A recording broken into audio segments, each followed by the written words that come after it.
Foster kids, what's the craziest thing that ever happened to you? On the morning of my 18th birthday, I was jolted awake by a forceful shove.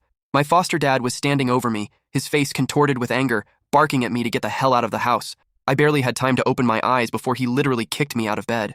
Stunned and disoriented, I stumbled out of the room, only to be met by my foster mother standing in the hallway. Her eyes were cold, staring daggers into me. She repeated his command, her voice icy and devoid of any warmth. I was frozen in place, trying to process what was happening. Where was I supposed to go? I had no family, no home outside of these walls. Desperate, I pleaded with them to let me stay, to at least give me some time to figure something out. In a moment of frustration and pain, I blurted out, "Are you kicking me out because I'm black and you're white?" The words hung in the air for a moment before my foster dad's face twisted into a sneer. "That's not it," he spat back. "But if that's what you really think, maybe our friends were right about you. You know, we never loved you and never saw you as our own. We don't want anything to do with you, so get out." The finality of his words hit me like a ton of bricks. I couldn't believe what I was hearing. I grabbed the few belongings I had, stuffing some clothes into a backpack, and left the house. My feet carried me aimlessly until I found myself at a park. I sank onto a bench, my mind spinning, trying to figure out what to do next. The early morning sun was beginning to rise, casting a soft, golden light over the park, but I was too lost in my thoughts to notice. I had a few bucks in my pocket, and no plan, no idea of where I could go from here. After what felt like hours, but was probably only minutes, I pulled out my phone and called my best friend, Tyler. He picked up on the second ring, his voice groggy with sleep. "Why are you calling me?" "It's 7 in the morning, he muttered. I didn't waste any time and told him flat out that my foster parents had kicked me out. He was silent for a moment, probably trying to shake off the remnants of sleep. "Who?" he asked, still not fully awake. I repeated myself, explaining that my foster parents had thrown me out, detailing their harsh words. Another pause, longer this time, and then Tyler's tone shifted. He was fully awake now. "Meet me at the diner in 20. We'll figure this out," he said, his voice firm. I dragged myself to the diner, feeling like I was moving through a fog. When I got there, Tyler was already waiting in our usual booth. As soon as he saw me, he stood up and pulled me into a tight hug. "Man, I'm so sorry. That's messed up," he said, his voice filled with sympathy. We sat down and ordered some breakfast, though I wasn't really hungry. As we ate, I told him everything. The sly, underhanded comments my foster parents used to make when I was a kid, the way they acted like I didn't belong whenever company came over. Tyler listened intently, nodding along, his expression darkening as I recounted each painful memory. I remembered one particular day when I was playing with my cousins. One of them, without a hint of malice, asked why I looked different from the rest of them. The adults didn't say much, just told them to be nice, but the taunts didn't stop. As we got older, the cousins became closer, forming a tight-knit group. They hung out together all the time but never invited me. I tried not to let it bother me, telling myself that I didn't care, but it was hard to ignore when we all went to the same school. Seeing them eat lunch together without me, laughing and joking like I didn't exist, hurt more than I wanted to admit. As I poured out my story, Tyler just sat there, listening. He didn't try to offer solutions or tell me everything would be okay. He just listened. And in that moment, that was exactly what I needed. I sat in that diner, my mind reeling from everything I had just unloaded. Tyler sighed heavily, his eyes filled with a mixture of sympathy and frustration. "It sounds like the reason you went through all of this is because you're black and you lived with a white family," he said carefully, as if weighing each word. He explained that given we were in the South, my foster parents might have faced a lot of backlash for taking me in. "My family's more laid back about that kind of thing," he continued. "They didn't care what color you were. That's why they let us hang out. But I remember my parents' friends asking why they would allow me to spend time with you, saying you might be a bad influence. I had never thought about it that way, but hearing it from Tyler made a twisted kind of sense. It was like a fog lifted, and suddenly, I could see how all the pieces fit together. The coldness, the exclusion, the whispered conversations when they thought I wasn't listening.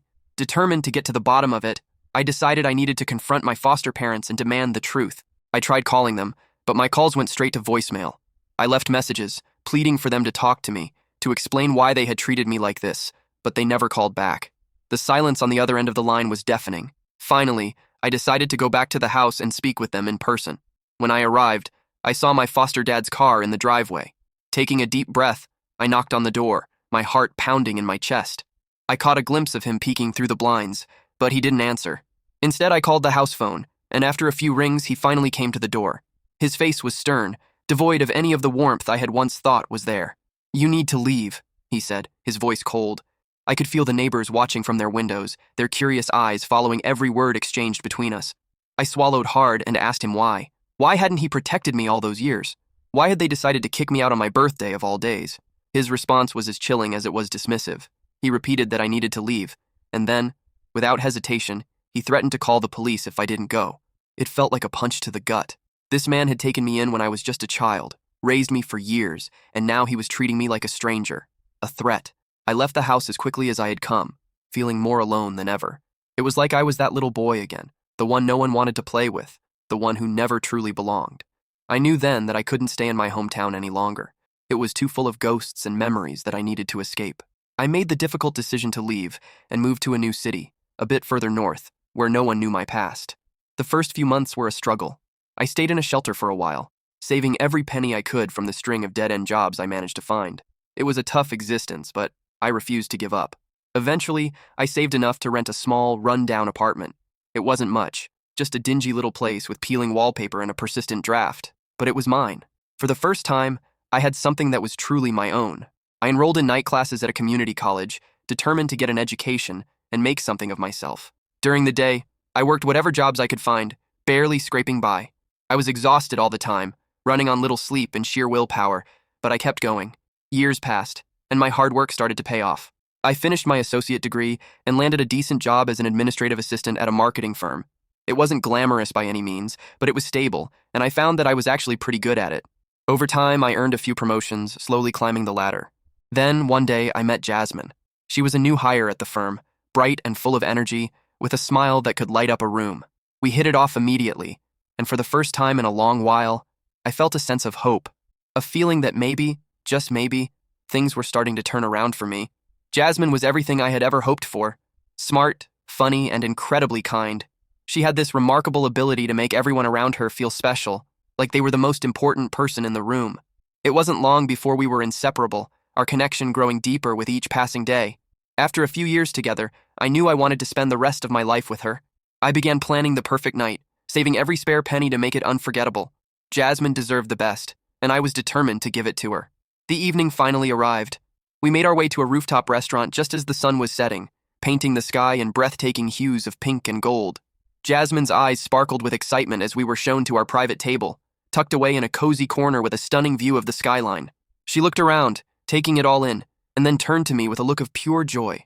"I can't believe you did all of this," she said, her voice filled with gratitude. She thanked me over and over, and I simply told her that she deserved nothing less. As we enjoyed our meal, we reminisced about the funny and sentimental moments we had shared over the years. I couldn't help but think about how much Jasmine had changed my life. She had been my rock, the one who had made me believe in love and trust again after everything I had been through. With her, I felt like I could finally leave the pain of my past behind. After dessert, the waiter brought us a final glass of champagne. I knew this was the moment I had been waiting for. My heart pounded in my chest as I reached into my pocket and pulled out the small velvet box. Taking a deep breath, I got down on one knee, feeling the weight of the moment settle around us. "Jasmine," I began, my voice trembling with emotion. "You have been my light in the darkest of times, my partner in every joy and challenge. You've shown me what it means to love and be loved, and I can't imagine my life without you." I looked up at her, her eyes wide with surprise, glistening with unshed tears. "Will you marry me?" For a moment, time seemed to stand still. Jasmine covered her mouth with her hands, her eyes filling with tears. The silence was agonizing, and I felt my heart stop, wondering if I had done everything right. But then, she nodded vigorously, her smile breaking through the tears. "Yes," she whispered, and it was the sweetest sound I had ever heard. I slipped the ring onto her finger, my hands shaking with a mixture of nerves and joy. We stood up and embraced, holding each other tightly as if we never wanted to let go. The restaurant patrons around us erupted in applause, but in that moment, it felt like we were the only two people in the world. For the first time in my life, I felt truly happy, like everything had finally fallen into place. But even in that moment of pure bliss, I couldn't completely shake the shadows of my past. The pain, the rejection, the feeling of never truly belonging. They were still there, lurking in the background, a reminder of where I had come from. Yet with Jasmine by my side, I felt like I could face anything. She was my future, the bright light that made the darkness seem a little less overwhelming. And for that, I was eternally grateful.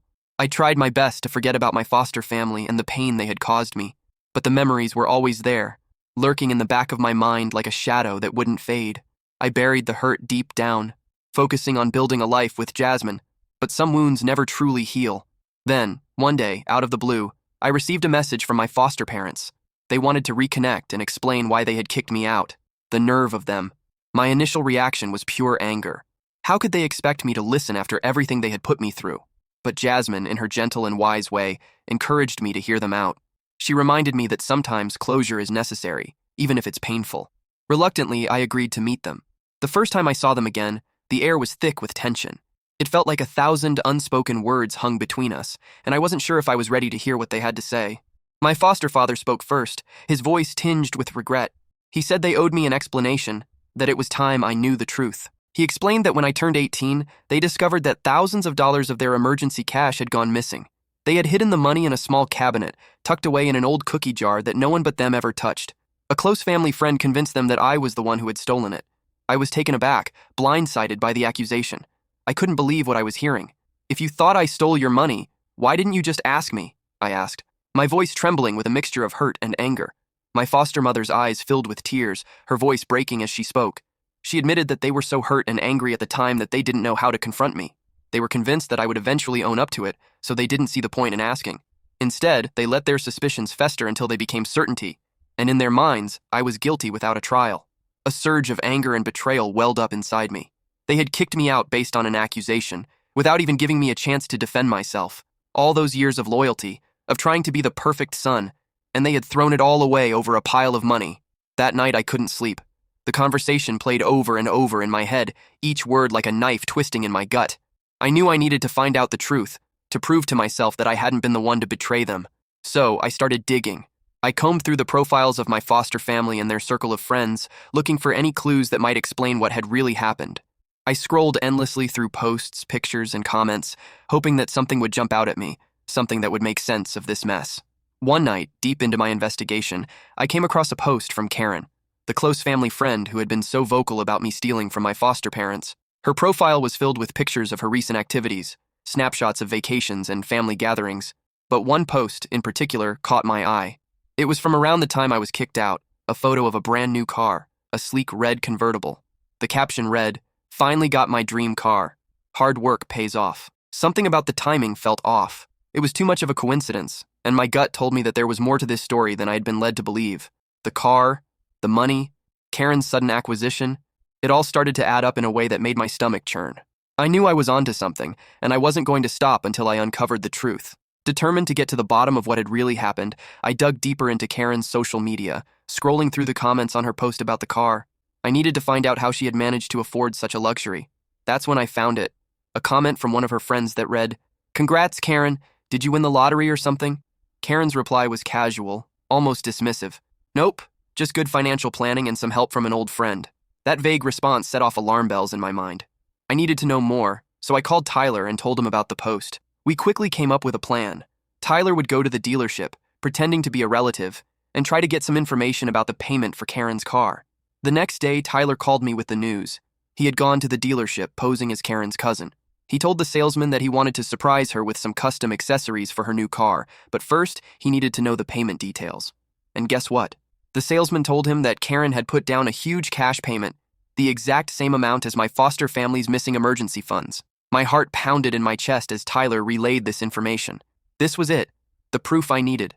Karen had taken the money and used it to buy her car, all while letting my foster parents believe that I was the thief. The betrayal was almost too much to bear, but I knew what I had to do next. I decided to confront Karen directly. I went to her house, my mind racing with everything I had uncovered. When I finally told her what I knew, she broke down, confessing everything. She admitted that she had been in a bad place financially and saw the stolen money as a way to enjoy her life. She kept apologizing, saying that she never meant for things to get this far, that she had panicked, and that she was deeply sorry for the pain she had caused. But I wasn't taking any chances. I had recorded our entire conversation on the phone hidden in my pocket. After getting the confession I needed, I left Karen's house and went straight back to my foster parents. When I confronted them with the truth, they were deeply apologetic. They kept saying how sorry they were, how wrong they had been, and how they should have trusted me. But their words felt hollow. I told them that while I appreciated the apology, the lack of trust they had shown in me, combined with the treatment I received growing up, was too much baggage for us to ever have a real relationship again. They had thrown me out without any real evidence, and that was something I couldn't just forget. As my wedding day with Jasmine approached, I found myself wrestling with a difficult decision. The pain of my past was still fresh, and while I had tried to move on, the scars were still there.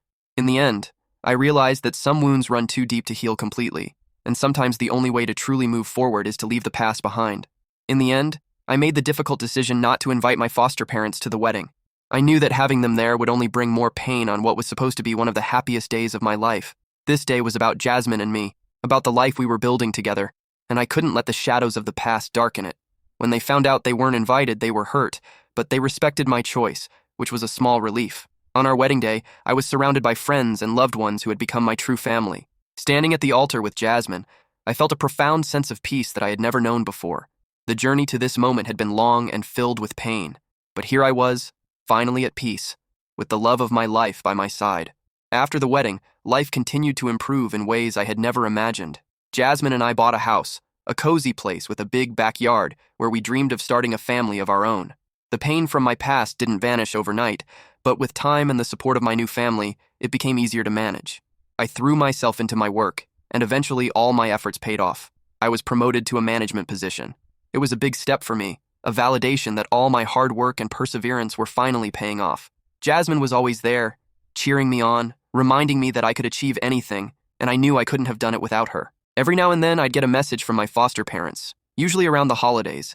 They kept apologizing and asking for another chance, but I was torn.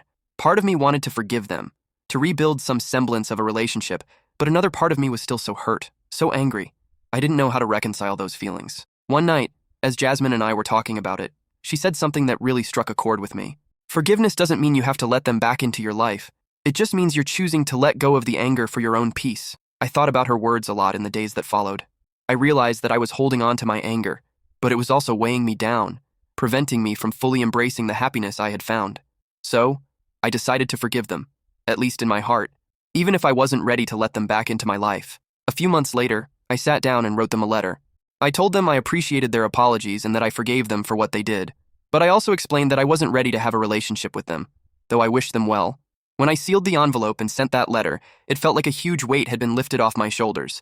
Life went on, and things only got better. Jasmine and I welcomed our first child into the world, a beautiful baby girl we named Lily.